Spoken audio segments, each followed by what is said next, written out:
Tere kuulajatele, uudistega eetris Rohkede Välak.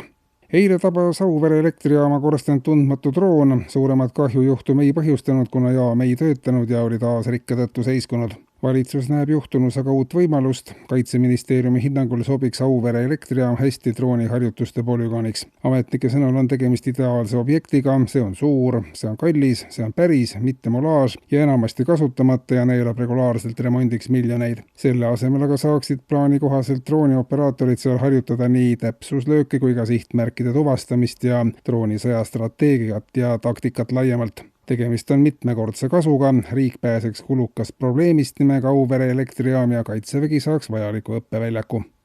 Ja majandusest. Valitsus annab teada, et majandusanalüütikute hinnatõusu prognoos koos palgakasvu prognoosiga annab põhjust muretsemiseks ainult esmapilgul. Hinnatõus on peagi saavutamas taset ja ulatust, mis jätab inimestel järjest rohkem raha kätte. Järjest lisandub ka tooteid ja teenuseid, millele enam raha ei kulu, sest inimesed lihtsalt ei saa neid endale lubada. Üksteise järel saab pere eelarvest seega maha tõmmata kõik kuluread. Prognoosid näitavad, et aasta pärast jääb inimestel juba kogu nende raha kätte ja seega pole ka mingit mõtet palgatõusu soovidega tööandja aega kulutada, lisatakse pressiteate lõpetuseks.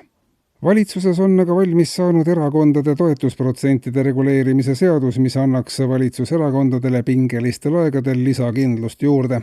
Eelnõu kohaselt liidetakse erakonnale, mis osaleb valitsuse töös, automaatselt 10 toetusprotsenti lisaks. See oleks toetuse kompensatsioonitoetus. Ükskõik milline erakond kaotab valitsuses populaarsust ja kui tegemist on kriisiaegadega, siis on populaarsuse kadu kindlustatud ja seda eriti suures ulatuses. Eelnõu seletuskirja kohaselt oleks peaministri parteil erandjuhtudel õigus taotleda kuni 15% toetust. Vastasel korral võib pikemas perspektiivis tekkida olukord, kus ükski erakond ei soovi enam valitsusse minna, sest tagajärjeks võib olla lõpuks ka Riigikogust väljajäämine.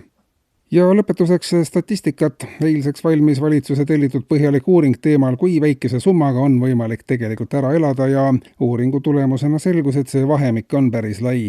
Palju on räägitud sellest, et on võimalik ära elada 500 euroga kuus, kui selgus, et ka 100 euroga on võimalik ära elada. Kõige edukam oligi Kartsest pärit katses osalenud Voike Helderik, kes elas ära lahedalt 20 euro eest kuus. Kommentaari ei õnnestunud spetsialistidel temalt aga saada, sest kodanik oli selle summa eest juba lõpuni ära elanud.